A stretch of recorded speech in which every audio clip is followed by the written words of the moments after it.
Hello, I'm David. Hello, I'm Julie. Now we're going to do a how to play and playthrough of Jungo, which is for 2 to 5 players ages 8 and up. It's by Happy Camper, and it takes about 15 minutes to play. So this is similar to Scout if you want to check out our how to play and playthrough of that game, and we will be doing a comparison review of both these games. So setup's pretty easy. You're the first to rid their hand of all cards wins the round, and you can play multiple rounds if you want, but we're just going to play one round. So for 2 to 3 players, you start with 10 cards. And on these cards, you'll see that there are numbers, and it's either a 4 or a 1. There are some cards here That have 2 numbers right there.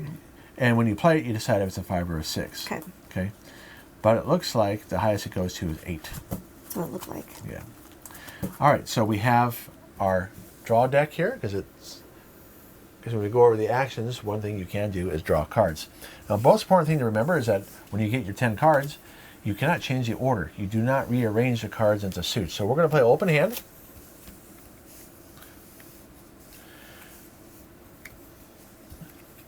So let me just rotate it like that. Oh, okay.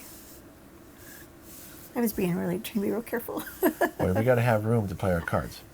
Now it says whoever at last ate a banana will go first. That's him. He had one for lunch yesterday. Now, you have to play cards that match. So I can play any one of these. I don't have any other matches. This game has nothing to do with runs, like 4, 5, 6. It has to be matching numbers. So all I have here is single cards. Julie, on the other hand, if she was going first, she could play the 2 7s, the 2 8s, or the 2 7s here, because she could make that, or 2 2s. So I'm just going to play one card. I will play, and I want to play a card so that way I can get cards next to each other that have matches.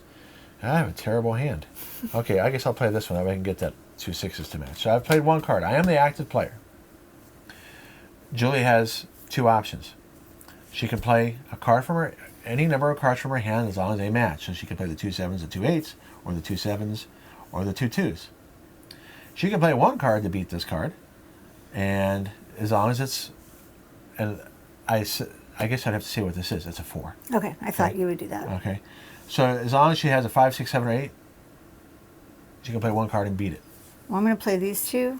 Okay. Because I have 2 2s. Okay, now the reason why that beats it, because it's 2 cards. Number of cards always beats the lesser cards. If it was the same number of cards, she wouldn't be able to beat that 4. But because she played 2 cards, this is gone now. It's discard pile. Now she could have drew, so say she drew instead of playing that, and then what she could have did is then slid it with those cards and then played 3 cards. But then she'd be risking getting a card she can't use. That's right. Okay, so that's a good play for her. She's now down to 8 cards. Now I have to try to beat that. I have to play 2 cards that are higher than 2, or 3 cards that can be any number. So I'll play 2 6s. So now I've gotten rid of 2 cards as well. Now it's Julie's turn. 2 7s. Okay, so she beat that.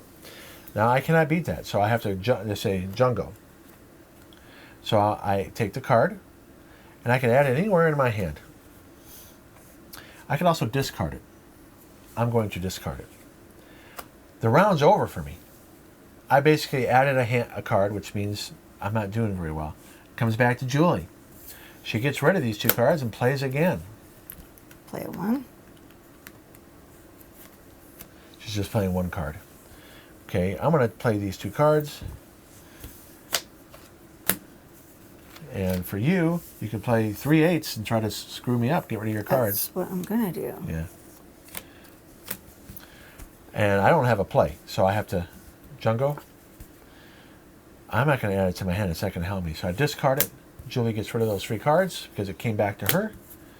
And now she can play any one of those cards she wants. And I will play the 8, hoping she cannot beat it. And I cannot, so I'm going to Jungo. And I match? Nope, can't match. Okay. Now you can discard it. Oh yeah, I'm going to discard it. Okay. So it comes back to me. I get rid of it. And I will play this card. Back to Julie. She has to Jungo. She just discards it. Okay, back to me. I get rid of it. Now I want to get these 5s together, but unfortunately I'm probably going to lose because she'll probably be able to beat this with 1 card. The chances are she'll have a card that's higher than a 3. I play it, and she does. So she won that round. Now you can play multiple rounds. I mean, you can even do a variant where you count the cards you have left and it's negative points, something like that. All right, so that's how you play Jungo. So easy, so fast. I love it. Yeah. And so it's right there, sweetie. Take a look at how to play and play through of Scout, which is slightly more complicated, and then we'll do a comparison review. Thanks for watching. Thanks so much, you guys. We'll see you in the next video. All right, bye. bye-bye.